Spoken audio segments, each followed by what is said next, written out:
جو سال کی تاریخیں ہیں، عید ہے، بقرعید ہے، یوم عرفہ ہے، لیلۃ القدر ہے، آخری عشرہ ہے، یہ سب اس ملک کے حساب سے ہوگا. جیسے جیسے جس ملک میں عشاء کا وقت داخل ہوا تو اللہ نے جو خاص پیکج رکھا ہوا ہے اپنے بندوں کے لیے، وہ پیکج اس ملک کے لیے اسٹارٹ ہو گیا. ہر نیکی کا ثواب ہزاروں گنا بڑھا دیا گیا.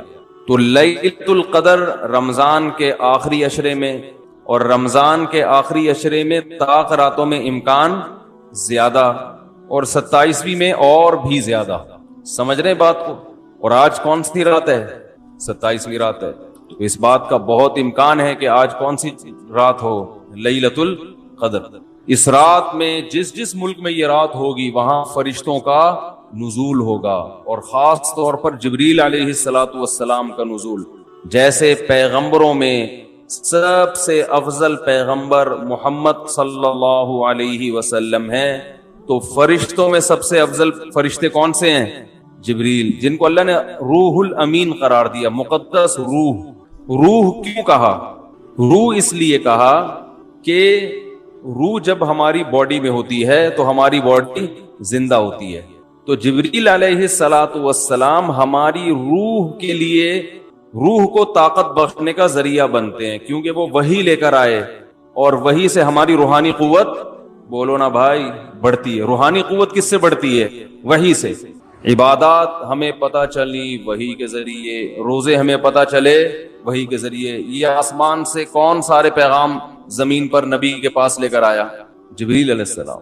جبریل نے نبی کو بتایا کہ شہر رمضان الذی انزل فیہ القرآن. اللہ کا کلام جبریل نے لیا، اور جبریل علیہ السلام نے ہمارے نبی صلی اللہ علیہ وسلم کے دل پہ یہ کلام نازل کیا. تو ہمیں جو پتا چلا کہ رمضان میں روزے رکھنے ہیں، یہ ہمیں نبی سے پتا چلا. اور نبی کو کس سے پتا چلا؟ جبریل علیہ السلام سے. نماز کا ہمیں پتا چلا نبی سے، اور نبی کو کہاں سے؟ کیا ہو گیا بھائی؟ پرابلم. تو نبی کو کہاں سے پتا چلا؟ جبریل علیہ السلام سے. تو ہر جتنی بھی وحی آ رہی ہے نا، وہ ساری ڈائریکٹ کہاں سے؟ جبریل کے ذریعے. تو ان کے ذریعے ہماری روح کو کیا مل رہی ہے؟ تقویت، طاقت مل رہی ہے روح کو. تو وہ کیونکہ یہ رات روحانی ترقی کا ذریعہ ہے، تو اللہ نے اس رات میں جبریل علیہ السلام کو زمین پہ اتارا، تاکہ جس فرشتے کی مناسبت ہے نا اس رات سے، وہ فرشتے اس زمین پر نازل ہوں. دیکھو بھائی، لیلۃ القدر میں جو دعا ہم نے مانگنی ہے، اس میں سب سے زیادہ فوکس اس دعا کو کرنا ہے کہ ہماری زندگی سے گناہ چھوٹ جائیں. لوگ گناہ چھوڑنے کے لیے تیار نہیں ہیں. پچھلی امتوں پر جو اللہ کی طرف سے عذاب آئے، وہ تہجد چھوڑنے کی وجہ سے نہیں آئے، اشراق چھوڑنے کی وجہ سے نہیں آئے. وہ جو عذاب آئے تھے وہ گناہ کی وجہ سے آئے تھے. قوم لوط علیہ السلام پر عذاب کیوں آیا؟ لڑکوں سے فیلی کا گناہ کر رہے تھے. قوم سمود پر عذاب کیوں آیا؟ ناپ تول میں کمی. تنخواہ پوری لیتے، کام ادھورا کرتے. آج ہر آدمی یہی کر رہا ہے، دفتر میں کام پورا نہیں کرے گا، تنخواہیں پوری لی جا رہی. پولیس میں سب سے ایماندار وہ آفیسر سمجھا جاتا ہے جو رشوت نہیں لیتا. حالانکہ اتنا کافی نہیں ہے، بلکہ یہ بھی ضروری ہے کہ اپنی ڈیوٹی ٹائم پہ دیتا ہو. بھائی رشوت لینا بھی حرام ہے، لیکن کام کیے بغیر تنخواہ لینا کہاں سے جائز ہو گیا ہے بھائی؟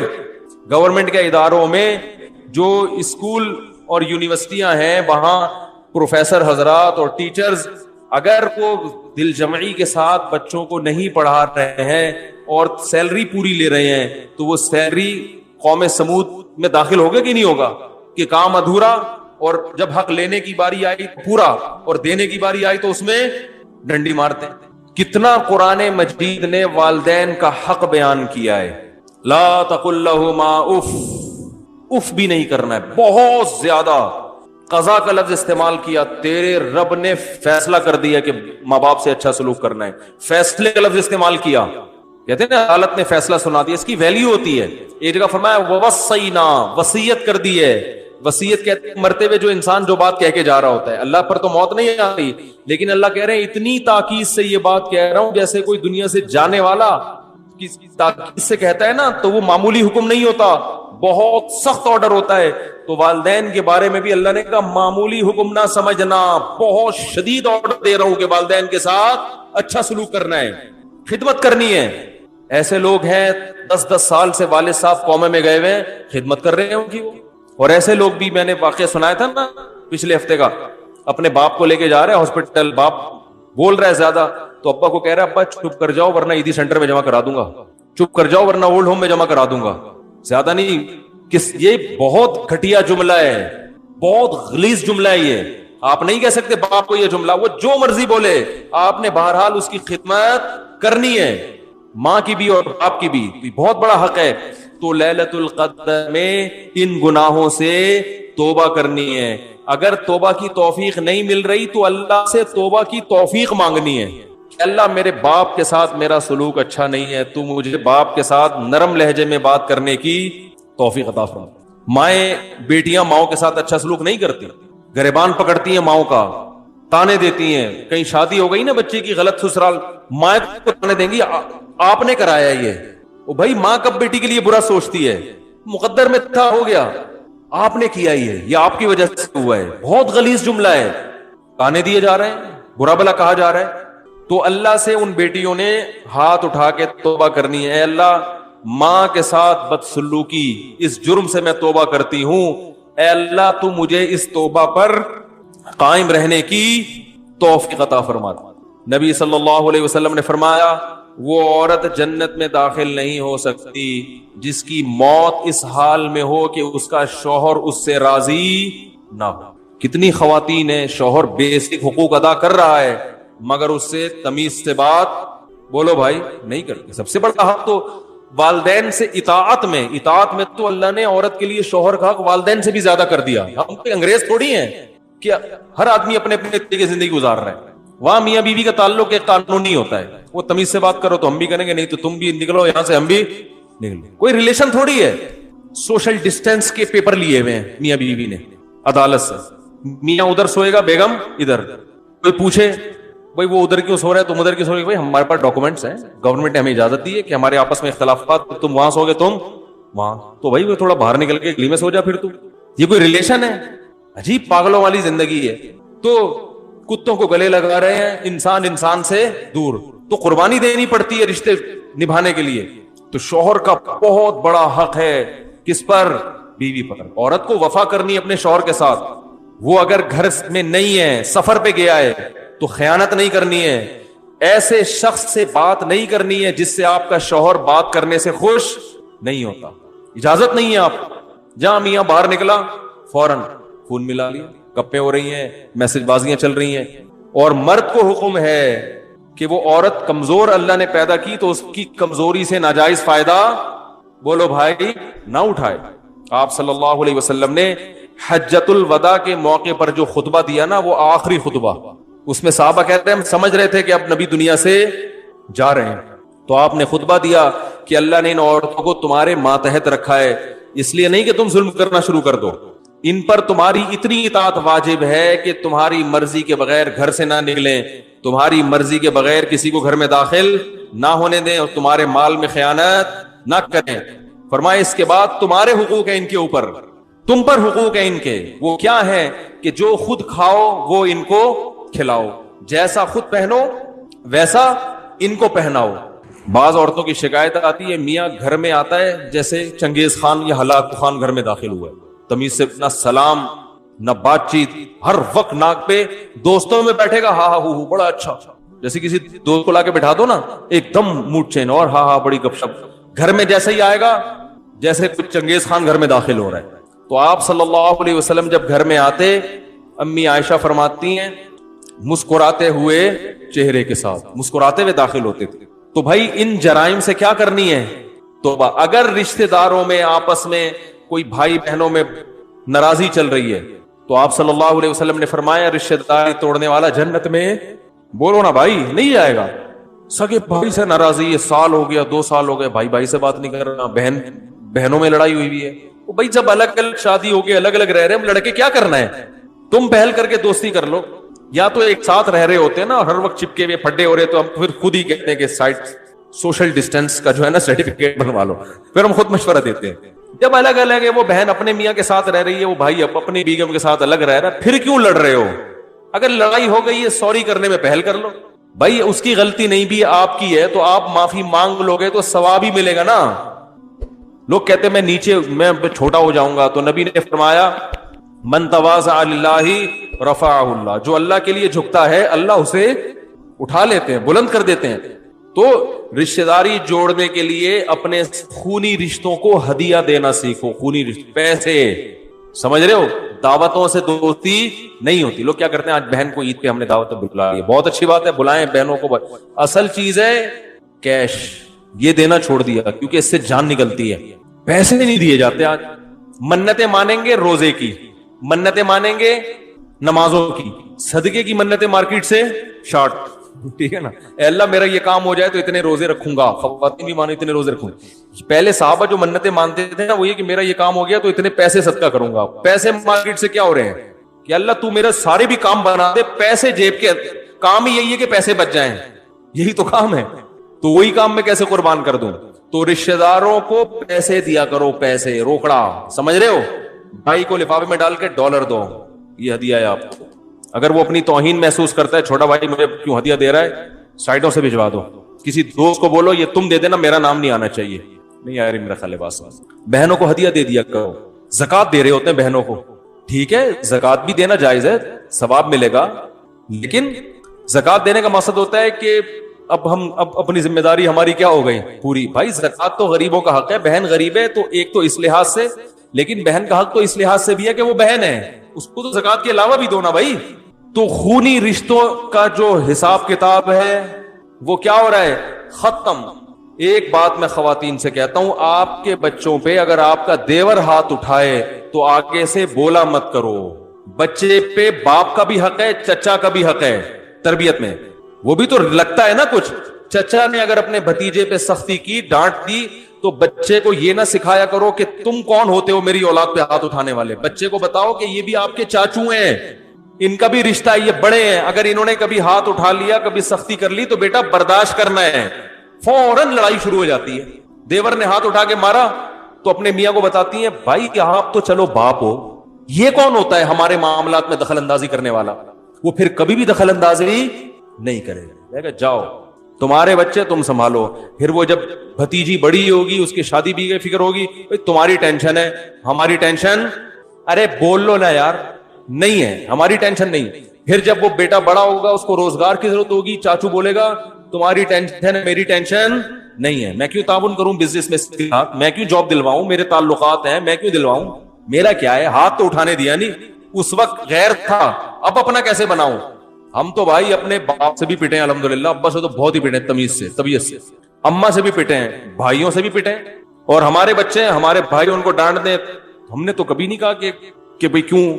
ہم تو کہتے ہیں آؤ کبھی ڈانٹو کبھی پیٹو اپنے بھائیوں کو. ہمارا ابھی بھی بیان سننے میں تو بھائی کبھی کٹ لگائیں یار بچوں کی، ہمیں بھی اچھا لگے گا، بچوں کا احساس ہوگا بھائی یہ بھی کچھ لگتے ہیں. تو خواتین سے محبت کا حکم ہے، ان کو باپ بنانے کی اجازت بولو بھائی نہیں. اگر آپ کی بیوی آپ کے بھائی کو بچوں پہ سختی کرنے یا نصیحت کرنے نہیں دے رہی تو بیگم کو بتاؤ بیگم اس میں تمہارا نقصان ہے، اس سے ریلیشن کیا ہوگا، کمزور. ریلیشن کمزور ہو جائے گا اس سے. کل میں زندہ رہتا ہوں نہیں رہتا کس کو پتا ہے، میں مر جاتا ہوں تو یہی باپ بن کے پالے گا اس کو. بھائی پالتے ہیں نا، چچا ہی تو پالتے ہیں پھر. تو اسی طرح ماموں ہے، ہم تو بھائی اپنے ماموں سے تک ڈانٹ کھاتے ہیں، اب تک ڈانٹ کھاتے ہیں. کبھی ہمارے ماموں نے آ کے ڈانٹا ہو تو ہمارے ابا کو شکایت نہیں ہوئی ابے تم کون ہوتے ہو آ کے سر ہیں، میرے بچے ہیں سسرال کا، میں اپنے سسرال کی انٹرفیئرنس برداشت نہیں کروں گا. یہ اب کے ڈائلاگ ہے، پرانے زمانے میں اس کو بد اخلاقی سمجھی جاتی تھی، بدتمیزی سمجھا جاتا تھا. اس کو کیسے سمجھائیں بھائی، کاش پولیس کی سمجھ میں آ جائے تو پھر پولیس سمجھائے گی آپ کو، لیکن ان کو بھی سمجھانا بہت مشکل. تو ماموں بھی بڑا ہے بھائی، وہ آپ کی ماں کی طرف سے بڑا ہے نا. ماموں نے آگے بھانجوں پہ ہاتھ اٹھا لیا تو شوہر بچوں کے باپ کو تکلیف ہو کہ تمہارے بھائی میرے بچوں پہ سختی کیوں کر رہے ہیں. بھائی تمہارے بھائی اس کے بچوں کے ماموں لگتے ہیں، تو ماموں کا حق ہے کہ بھانجوں کو سلواتیں سنائے، ڈانٹے. پٹھانوں میں ایک چیز بڑی اچھی ہے، کوئی بھی کوٹ کے چلا جائے، خاندان میں سب کیا ہوتی ہے ٹائٹ ہے، فیملی ریلیشن بڑا مضبوط ہے. آپ کے پی کے جائیں پشاور اور یہ سوات وغیرہ، میں تو جاتا رہتا ہوں نا. کزن آئے گا نا، وہ کہے گا بچے کھیل رہے ہوں گے نا، کزن بڑا کزن ہے, وہ آ کے بچوں کو چٹکی دکھائے گا, بولے چلو شاباش مغرب کا ٹائم ہو گیا, گھر سارے بچے اس میں اس کے بھتیجے بھانجے اپنے بچے سب ایک ہی طرح سے ڈیل کر رہے ہوتے ہیں. وہ نہیں دیکھتے کہ یہ میرا ابا ہے یا چاچا ہے یا تایا ہے یا ماموں ہے. خاندان کا ایک بڑا آئے گا, چٹکی بجائے گا, بولے پتلی گلی سے نکلو, سارے چلے جائیں, کیونکہ خاندان کے سارے بڑوں کو باپ جیسا رائٹ ہی حاصل ہے. سارے ننیال کو ماں کے حقوق ہیں اور سارے ددیال کو باپ کے حقوق. تو یہ اللہ نے رشتہ داری جوڑنے کو فرض قرار دیا ہے, تو اس کو بھی کریں کہ بھائی اپنے خاندان میں اپنے بچوں کو بڑوں کا ادب سکھائیں, ان کو ورغلائیں نہ کریں. ہاں کبھی سختی کر لے تو الگ سے لے جا کے سمجھائیں, بھائی ایک چماٹ کافی تھا, 6 بلا وجہ لگا دیا آپ نے, الگ بچے کے سامنے نہیں. ایک تھپڑ تھا چلو 2 بنتے ہیں, آپ بلا وجہ کوٹے جا رہے اس سے تو بد اخلاق ہو جائے گا, تو سائڈ پہ لے جا کے چھاؤں میں آ کے ٹھیک ہے بھائی. بچے کو تو ہم یہی کہیں گے کہ 6 مارے, 6 اور مارنے چاہیے تھی, لیکن آپ تھوڑا سا خیال کرو. تھپڑ پہ آپ کا ہاتھ بھی دیکھو کتنا بڑا ہے, بعض لوگوں کا تھپڑ اتنا بڑا ہوتا ہے وہ ایک لگے نا تو پورا چھپ جاتا ہے. تو تمیز الگ سے, سامنے نہیں. تو رشتہ داری توڑنے کا جرم ہمارے معاشرے میں ہو رہا ہے. بینکوں میں سود لینے کا جرم ہو رہا ہے, سودی بینکوں میں سودی ملازمت کا جرم ہو رہا ہے, رشوت لینے کا جرم ہو رہا ہے, لڑکوں سے بدفعلی, لڑکیوں سے حرام دوستیاں, زنا, یہ سارے ہمارے معاشرے کے جرائم ہیں. یا تو بھائی انگریز بن جاؤ, انگریز کے ہاں کوئی لیلۃ القدر نہیں ہوتی, نہ کوئی توبہ طائب, کچھ بھی نہیں ہوتا. ان کے یہاں لائف کو انجوائے کرو, انٹرٹین کرو, مزے اڑاؤ اور پتلی گلی سے نکل لو, ٹھیک ہے. تو اگر یہ نظریہ ہے تو جتنی ٹینشن مذہب کی لی ہوئی ہے اتنی ٹینشن لینے کی بھی ضرورت نہیں. پھر تو نہ رمضان, نہ شوال, نہ تراویح, نہ عید. پھر کیا عید چاند 29 کا ہوتا ہے, 30 کا ہوتا ہے, پھر کیا کرنا ہے جب روزانہ عید ہے نا. پھر تو کل سے ہی پراٹھے کھانا شروع کر دو دن میں. آج 27ویں رات ہے, کل 27واں روزہ ہے, کل صبح اٹھ کے کھاؤ طبیعت سے پھوڑو.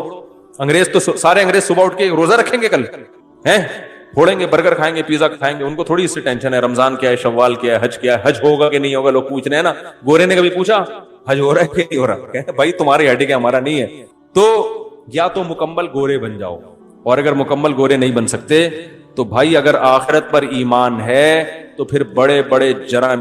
انٹرنیٹ پر بیہودہ فلمیں دیکھی جا رہی ہیں.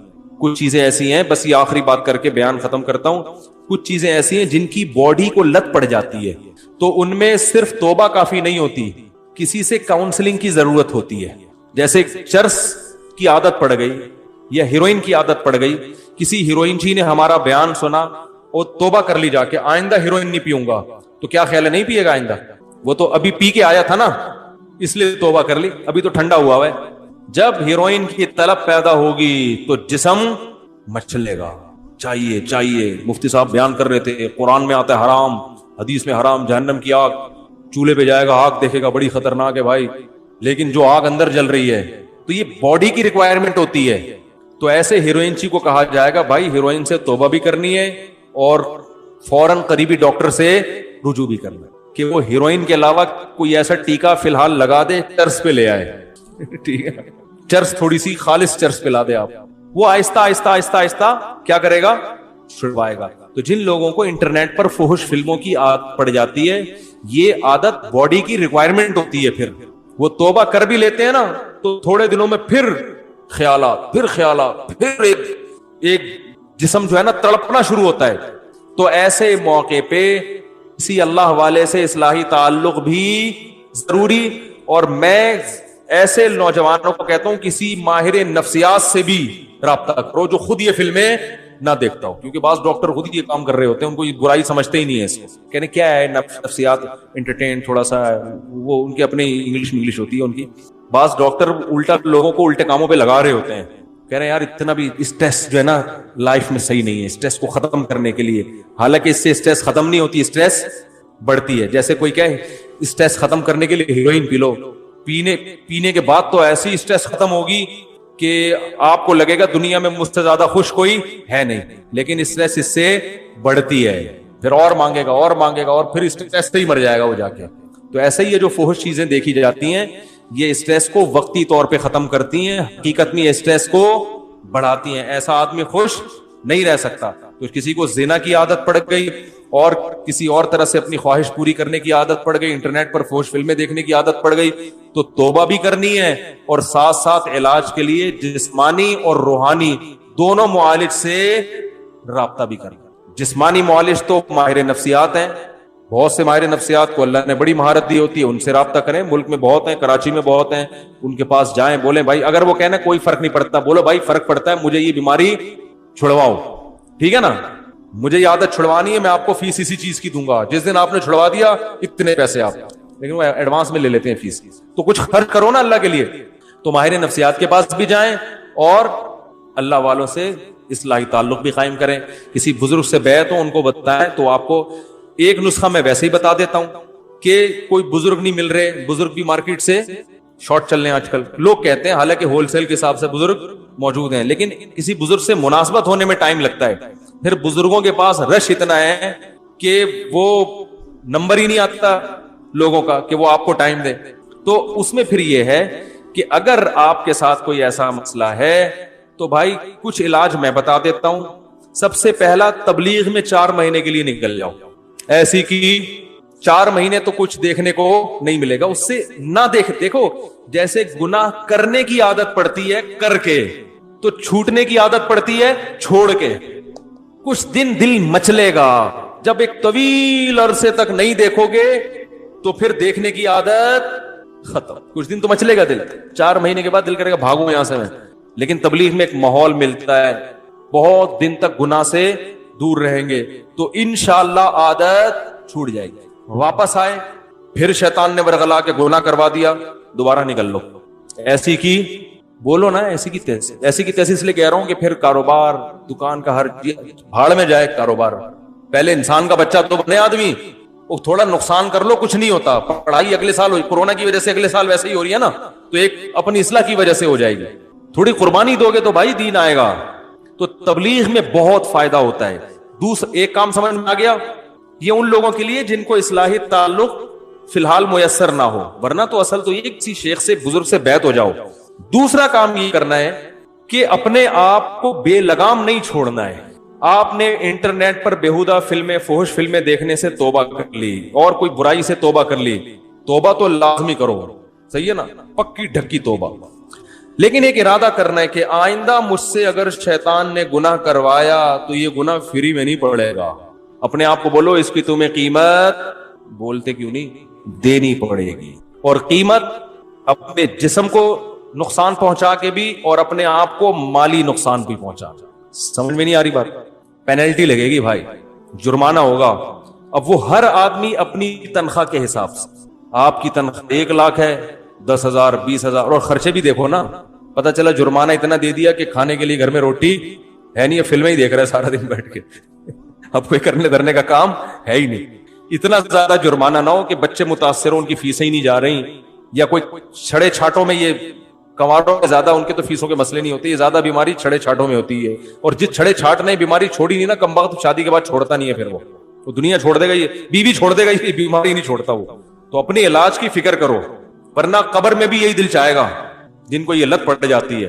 تو کیا کرنا ہے, اپنے آپ کو سزا دینی, مالی بھی اور جسمانی. جسمانی سزا, روزہ رکھ لے انسان, بھوکا پیاسا رکھے, صحیح ہے.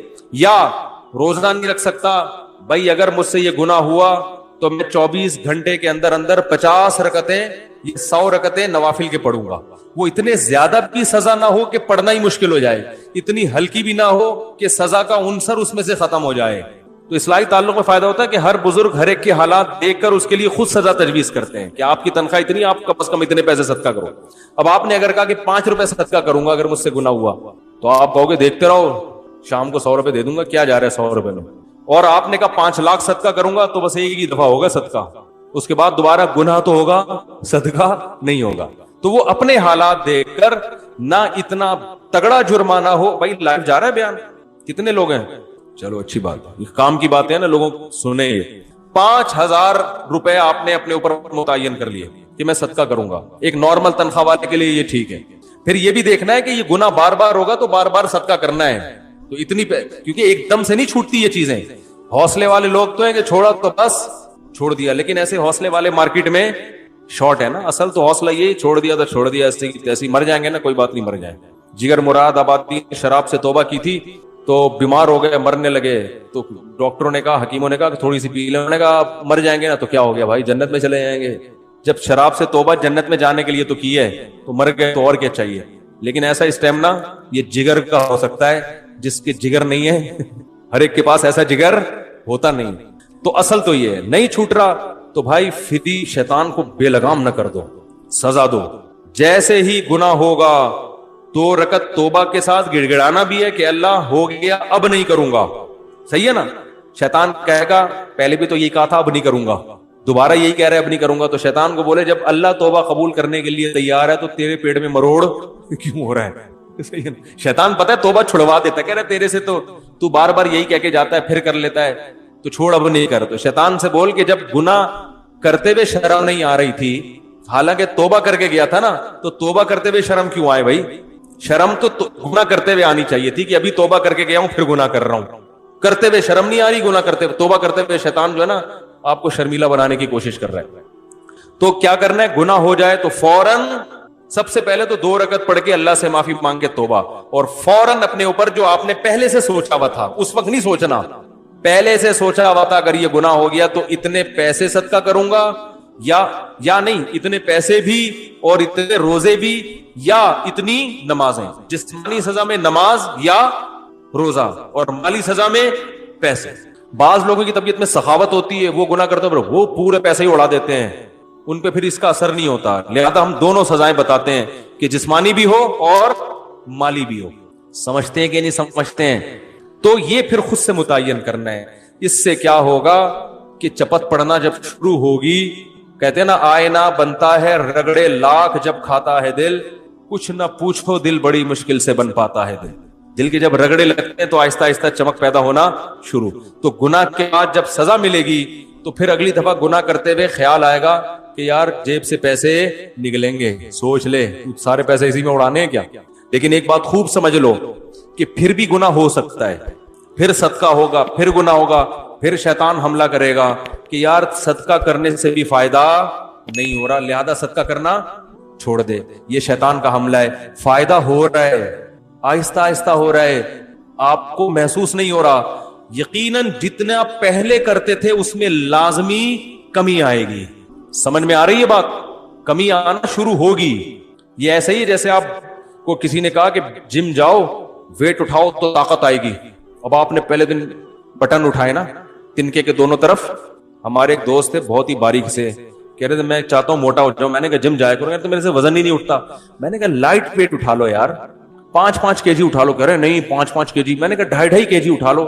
وہ واقعی بہت باریک تھے. کہہ رہے وہ بھی نہیں اٹھتا. میں نے کہا ایک تنکا لو، ایک طرف بٹن لگاؤ، ادھر بھی بٹن لگاؤ ادھر بھی بٹن، وہ اٹھاؤ، یہ تو اٹھ جائے گا نا. میں نے کہا خود یہ بٹن اٹھائے ہوئے کہ نہیں اٹھائے ہوئے؟ کہہ رہے یہ تو آپ مذاق کر رہے ہو.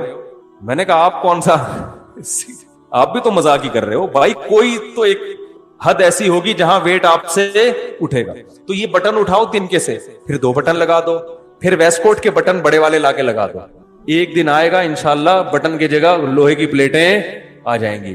تو یہ کیوں ہے؟ فائدہ ہوتا ہے، نظر نہیں. آہستہ آہستہ اسٹیمنا بڑھتا ہے. باڈی بلڈر پہلے دن اگر دیکھے گا کچھ بھی نہیں ہے، 1 سال کے بعد دیکھے گا بولے گا بھائی پہلے تو ایسے نہیں تھے.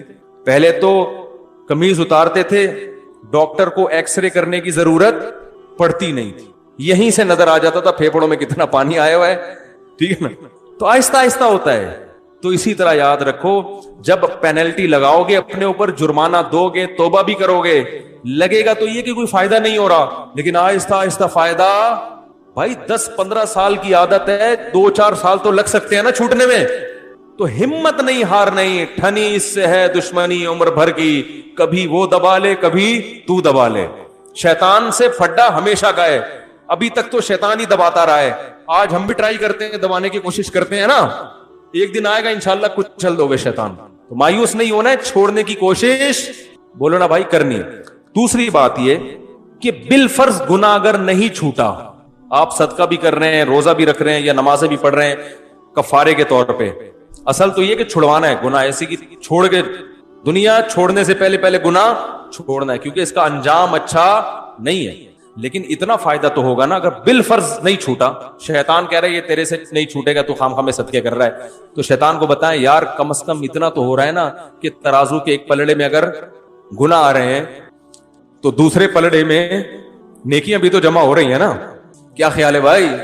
صدقہ تو خیرات بھی تو، غریبوں کو کھلانا، ان کی دعائیں، وہ بھی تو ایک پلڑے میں جمع ہو رہی ہے نا.